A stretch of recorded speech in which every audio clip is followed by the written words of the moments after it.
Hey, it's Mike with MOBOX. Just to let you know that we have a new curated YouTube channel called MOBOX Music. Link will be down in the description.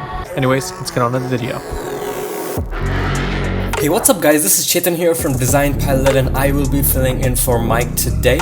Now, quick introduction for those of you who don't know me. I am a YouTuber as well where I upload design related tutorials. I teach Photoshop, Illustrator, After Effects and Adobe XD. So if you guys are interested in learning a new skill or learning a new software, then I highly recommend checking out my channel. The link will be in the description. But anyway, in this video we are going to be learning how to create this kind of a Instagram profile promo that we see on a lot of YouTube videos. Well, it's pretty simple to create it in After Effects actually, and we're going to be creating something similar to these kind of promos. So let's get started. So here I am in After Effects and I'm going to create a new composition. Now it's recommended to make it 1080p or 4K if your video is going to be in 4K, but since my videos are going to be 1920, I'm just going to set that to 1920 by 1080. Frame rate, let's set it to 24 frames per second. We could set the duration to how much ever you want. We could set it to 5 seconds for now, and let's click on OK. So let's start by creating a background, which is going to create solid. I'm going to name this BG. Okay, and I'm going to set this color to F5. I don't want it to be a pure white, and we got ourselves a solid. So the next thing I'm going to do is I'm going to go ahead and create a circle with the ellipse tool. So make sure you have the layer selected because we want to create a mask. And I'm going to click in the center over here. And then I'm going to hold down Shift and Alt on my keyboard and also hold down Control. And it's going to allow me to scale it like this. So we have a pretty big circle like so. And what I'm going to do is I'm going to go and click on this button which says invert, and that's going to invert it for me. Now what that's basically doing is if I go ahead and just create a new solid, we can just set this to any random color just for the purpose of showing you. You can see that this is the transparent part. This is where your actual video is going to lie. All right, and so I'm going to just quickly delete this. So what I'm going to do now is I'm just going to go ahead and press MM on my keyboard to get the mask properties. I'm going to create some keyframes right now. So I'm going to go ahead and make this pretty big so that it exits the entire screen like so. And I'm going to create its stopwatch. I'm going to click on the stopwatch to create a keyframe for the mask expansion. I'm going to probably move 1 second. We can change the timing later, and I'm going to shrink this down until it becomes 0.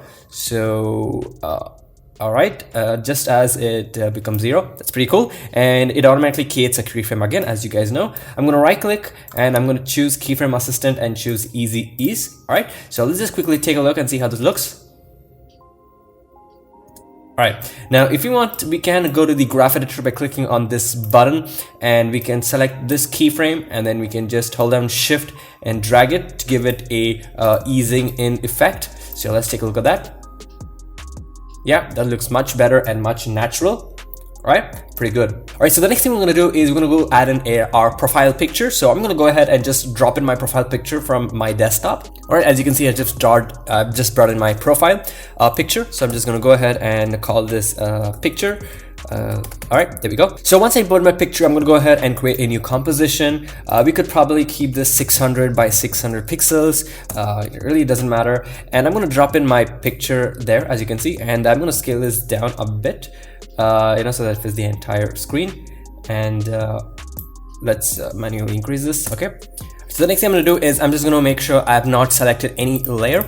I'm going to double click on the ellipse tool to create a circle, and that is good. And we're going to come over here and set the track matte to alpha matte. All right, so what that does, it automatically masks the image within the circle. So the next time what we want to do is you just have to replace this picture image, and that's going to automatically update it, and everything else is taken care of. That's pretty cool. So I'm going to select this comp 2 layer, and I'm going to call this logo placeholder. All right, pretty cool. And the comp 1 is going to be the main comp. So let's just call this main comp. Okay, so let's come back here to the main comp and let's go ahead and drag in our logo placeholder. All right, that is pretty good. Now that's pretty big as well. So we're gonna go ahead and shrink this down to probably, let's say 50%. I think that's a pretty good number. So now let's make some animation. Now as the black part reduces, we want the logo to appear from the center. So if I go ahead and probably come to 13 frames, or let's say 13 frames, we want the circle to scale in. So let's press S on our keyboard to get the scale properties. I'm going to click on the scale and set it to 0 for now. And I'm going to probably move again 24 frames forward, which is 1 second. And we're going to set this to 50. Now what I'm going to do is I'm just going to go ahead and set this to easy ease by pressing F9, but since I'm recording I can't do F9. I'm going to go set this to easy ease, and we can also go ahead and add in this kind of an ease in effect. Alright, so let's just quickly take a look. Okay, now this is taking a lot of time, so I'm going to probably reduce this to 10 frames or probably 12 frames. So I'm just going to go ahead and bring this to the center. Let's quickly take a look again. All right, we can even bring this in a little bit more if you want. Let's take a look again. All right, that's looking pretty good. Now let's give it a little bit of a dynamic effect. So I'm going to go back 2 frames forward, or probably 3 frames forward, and set this to 60. So what that's going to do is kind of give you like an overshoot bouncing effect. Let me show you what I mean. All right, so as you can see, it kind of goes like that and gives that bouncing effect. Probably set it to 55, maybe 60 is too harsh. Right, yeah, that's looking pretty good. So the next thing we want to do is we want to move this to the side and make sure that we have the text to come in. So I'm just going to go ahead and turn on title action safe, so I can just quickly, neatly lay down these proportionately along the grid. So I'm going to come over here to 1 second mark. I'm going to click on the placeholder and press P to get the position properties, create a keyframe. Let's move 10 seconds or 12 frames forward, actually, not seconds. And I'm going to hold down Shift and use my left arrow keys to move these over to the left side, like so. You know, so it kind of touches this, pretty good. And let's go ahead and ease this as well. Right click, keyframe assistant, choose easy ease, and we can go ahead and kind of shrink this down. Let's take a look how this looks. Okay, looks pretty good. If you want, we can actually go and add in some overshoot effect for this again. So let's move this a little bit away and let's quickly take a look. Right, there we go. We have some nice overshoot effect. I mean, that's your personal preference. If you don't want it, you can do it. Let's make sure we have motion blur turned on, and let's see how that looks with the motion blur. I'm just gonna quickly get rid of this.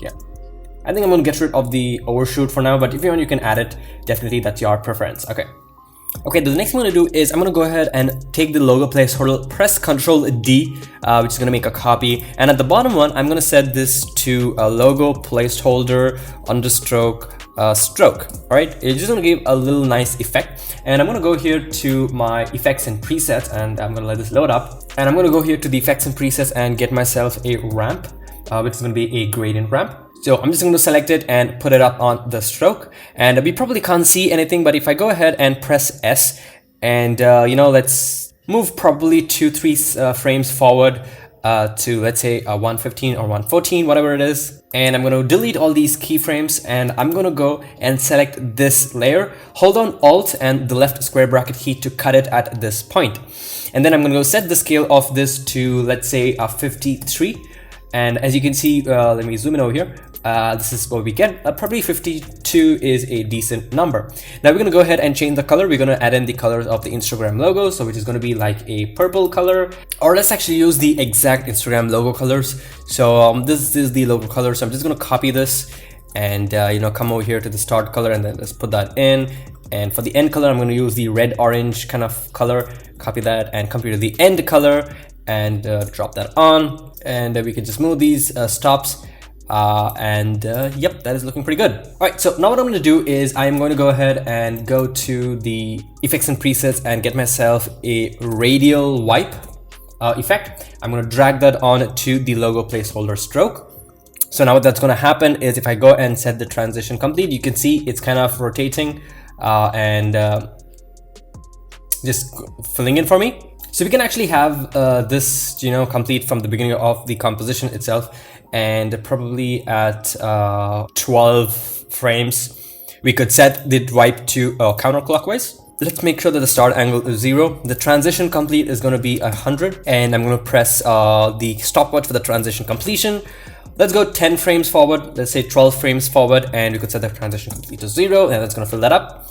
We could add feather. Let's just add 5 pixels feather. All right, that's fine. We have the motion blur on. Let's go ahead and press U to show the keyframes. Let's select this, right click, keyframe assistant, easy ease. Go back to the graph editor and let's give this a little bit of motion. Let's check it out. I'm going to press shift and the slash key to fit the composition to screen. So that's a pretty cool tip. All right, that's looking pretty good. Let's actually go select these keyframes and move these in. So we kind of want the animation to start as the logo moves to the left. Let's move this a little bit more to the side. Okay, that's pretty good. So the next thing we want to do is we want the text. So let's quickly create the text for us. So right click, new, and choose a text layer. So we're going to have 3 sets. We're going to have the posts, the followers, and the following. So I'm going to just type in my actual stats. So I've got about 52 posts. We can set this to any font you want. I'm going to choose Google Sans, which is the newest font by Google. And I'm going to set this to Google Sans Bold. All right, and another quick tip is if you hold down Control or your keyboard and you double click the pan behind tool, that's going to center the anchor point, which is a very handy technique. And I'm going to set this to probably 70, which is a pretty small number. We could go ahead and set the color of this to black. We don't have to keep it purple. So probably only have the brightness set to 10, so it's not pure black. All right, there we go. We can double click on this to center it again. Then let's press Ctrl D to make a copy. And we're gonna go and bring this one to the bottom. And we're gonna go and double click on this and we're gonna call this posts. And this is gonna be in a lighter font, a lighter weight. This is gonna be probably regular, I guess. And we can reduce the size of this to 30, okay? Let's just move this up.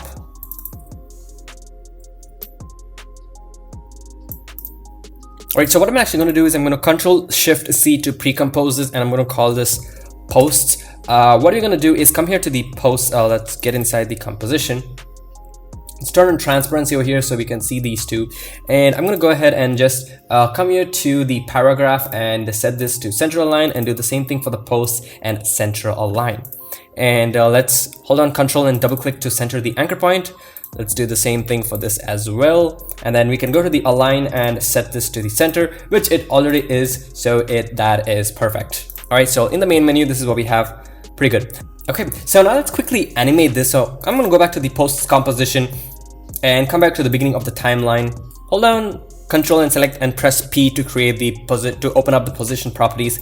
Let's create a stopwatch at the beginning, and we're going to take these two and move them 12 frames forward. All right, and we're going to move 12 frames forward like so. Come back to the original, and once we have this, I'm going to press T on my keyboard to get the opacity as well. I'm going to create a stopwatch for the opacity as well. And now when I press U, we have the position and the opacities. Let's come here to the beginning, and what I'm going to do is I'm going to set the opacity of this to, let's actually not do the opacity now. Let's do the position. I'm going to select both the posts, and I'm going to bring these down a bit by holding down shift and pressing them probably 3-4 times. That's fine. And the opacity is going to be 0, and opacity is going to be 0. Now let's select all this. Right click, keyframe assistant, choose easy ease, come here to the graph editor and select all this, and we can actually zoom in, select the handle, hold down shift, and let's create a beautiful curve like so. Let's quickly take a look. All right, that is looking good. Now let's add in a little bit more variation. So I'm gonna go and go down probably 4 frames forward or 3 frames forward, what it is, and move the posts 4 frames forward. So we have a certain offset. All right, yeah, that is looking good. So let's go to the main and check out how that looks. Okay, and as you can see, I just moved the post composition to the part where I wanted the animation to happen, which is good. Now let's go ahead to the project panel over here, and here what we want to do is duplicate this by pressing Ctrl-C, Ctrl-V, and we're going to call this followers, and Ctrl-C, Ctrl-V that, and we're going to call this following. So now what I'm going to do is I'm going to double click on the followers composition and change the numbers. I'm going to turn on transparency here. So 52 is going to be 634. The post is going to be called as followers. All right, let's open up the following tab. I'm going to go ahead and call this 642, and the post is going to be turned to following. Okay, so let's go back to the main composition, and let's drag in the followers and the following compositions on here. Let's bring this down. Let's move this over to the beginning of here. Now let's just move these over to the side. So the followers comes second, so I'm just going to go ahead and move the entire composition to something like that, and following as well. Let's give it some good gap. Now if you want, we can move all these a bit up to bring in place for the follow button. And what I'm gonna do is I'm gonna offset this by 4 frames again, 1, 2, 3, 4. So the post is gonna come up first, and then we're gonna have the followers that's gonna come up next. Go 4 frames forward again, and then we're gonna go and move this over to this. So let's quickly take a look and see how this looks. All right, that's looking pretty good. We can actually move these over to the beginning over here. Pretty good. So the next thing we want to do is bring in that follow button. So let's go ahead and create a rounded rectangle with the rounded rectangle tool. Let's actually choose a rounded rectangle tool, and let's create a simple rounded rectangle. Make sure you are not selecting any layer, or else it's going to create some problems for us. Let's Control Z that and do that from first. All right. Okay, that is pretty big enough. Okay, I'm gonna hold down Control and double click to center the anchor point, and this is fairly round. So I don't want it to be too rounded. So I'm gonna come here to the rectangle properties. I'm gonna come here to the transform. Actually, I'm coming here to the rectangle path and set the roundness of this to 10. I don't want it to be too rounded. So what actually I'm gonna want is I'm gonna just actually rename this to the follow button for now, and I'm gonna go to the fill, click over here, and I'm gonna turn that off. I'm gonna click on the stroke and set that to a color, which is gonna be which is a pretty big stroke actually. Let's set the color, actually let's set it to kind of a dark 60% gray, and the stroke is gonna be probably 3 pixels. Yeah, that's fairly good. And I'm gonna get in the text by pressing right click, new, and choosing the text, and I'm gonna call this a follow. Okay, let's actually go ahead and set this to a medium size font. All right, let's center the anchor point, and we're gonna bring this over to the center. Let's actually go ahead and align this to the center, and we could do the same thing for the follow as well. Perfect. We can change the color of the follow also to 60% black, so that's fine. And we can select these two, and then we can move these over to the side like so. This actually moves the posts and the followers a bit down as well, so there's equal distance. So the way we want to animate the follow button is it's going to scale in from the center. So probably as you know, probably around this part. We could select these two, press Control Shift C to group. We can call this follow button, and we can get inside this composition. Let's come here to the beginning. Let's go 12 frames forward, press S to get the scale properties, create a keyframe, come back to the beginning, set the scale values to 0, set the keyframe easing to F9, and then we can close this up, and let's go ahead and just create a nice simple easing. So let's quickly take a look, and then come back to the main composition. Let's quickly take a look at how this looks. We can bring the follow button to start somewhere over here. This is awesome. So the next thing we want to do is we want to go ahead and take the following button, make a copy by pressing Control C, Control V, and we can call this a following button. And what I'm going to do is I'm going to double click on this, and this time let's get rid of the graph editor. Let's zoom in a bit over here. I'm going to change the text of this to following. All right, and here in the button I'm going to go to the fill, and this time I'm going to add in a gradient. Click on OK, and I'm going to set the stroke to a gradient color stroke as well. Actually, I'm not sure if you can add a gradient stroke, but anyway, let's get rid of that. I'm going to come here to the gradient editor, and I'm going to go select a few colors. So we're going to have probably a light blue and a cyan color thing. Okay, and then the reason we're not able to see it is because I accidentally turned off the fill, the gradient fill. We want the opacity to be 100, and awesome, that looks pretty good. Maybe that's pretty too harsh, so we can dial it down a bit, something of that sorts. And the color of the following needs to be black, so let's go and set this to a black color. Pretty good. Now for the following button, we can set the stroke to any kind of a blue, actually, really doesn't matter. Click on OK. Let's come back to the main composition, and what I'm going to do is I'm going to make a copy by pressing Ctrl D on the following button. The reason I'm doing this is because I'm going to select the following button, hold on Alt Option on my keyboard, drag that and replace it on this. Right, so now we have this, which is pretty awesome. All right, now how do we transition from the follow to the following? Pretty simple again. So we have, let's actually hide the following now. So we have the follow that comes up, right? And we're going to find a point where we want the following animation to begin. So probably around 2 seconds and 4 frames is something that looks decent. And I'm going to turn on the following button. What I'm going to do is I'm going to go ahead to the effects and presets, get myself a linear wipe transition. So double click on that. And if I go and set the transition complete to 0, you can see what's happening. I'm going to set the wipe angle to -90 and add in a feather of 20 pixels. Okay, so I'm going to go and find the right point where the transition is beginning. So probably around 57%. I'm going to create a stopwatch for the transition. Let's go 10 frames forward and increase the transition completion. Oh, sorry, reduce it actually. That depends on how you have added the settings. Okay, so to 30%. Let's press P on a keyboard. Oh, sorry, let's press U to get the keyframes. Select them, right click keyframe assistant, choose easy ease, then come back to the graph editor. Let's zoom into this and let's create some nice easing.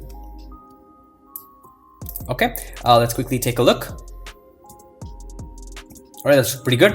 Let's actually move this over a bit over to the side so we have some time. Okay, so let's take a look at the entire animation that we have as of now. And that looks pretty awesome. The way you want to exit it depends on you and your creativity. You can now there is an additional thing we can do to make it look much better. We can bring in a cursor which clicks on the follow button, and that ends up turning into a following. So I've got this finger PNG which you can just Google online. I've gone to a flat icon to get it. So I'm going to set the size of this to pretty small, so let's say probably 10 pixels. Or let's actually set it to 20 pixels if that's pretty big. Okay, so I'm gonna go and come over here to the point where I want the finger to start moving. So I'm gonna get this out of the screen. Okay, I'm gonna press P to get the position, make a keyframe, and let's move up probably 5 frames forward, and we can bring this up like so. Okay, we're gonna fix the timing, but for right now we're just gonna go ahead and set up the animation. And I'm gonna right click keyframe assist, go to keyframe assistant, choose easy ease, which is pretty good. We can add in the easing in, but I'm just gonna leave that for now.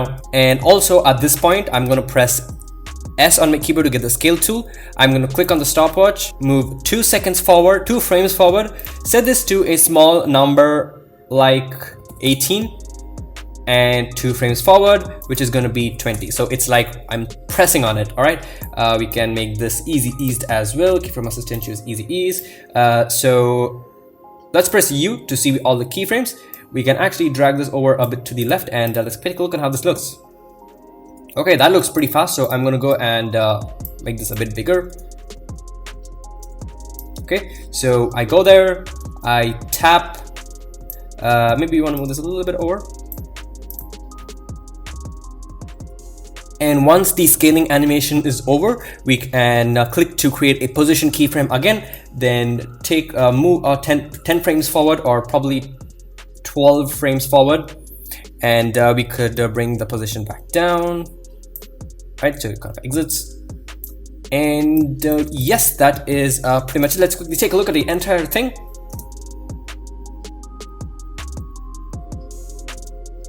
Now the last thing is the way you want to import it is if you go to composition and choose add to render queue, you have to render this in the QuickTime mode because it needs the alpha channel. So you need to go into RGB and choose RGB plus alpha, which is going to enable it to create a transparent background so you can overlay it on your video, and click on OK and then just render. Alright, so thanks so much for checking out my video, and thanks to Mike for letting me come on his channel for the very first time. Really appreciate it, and I hope to see you guys pretty soon.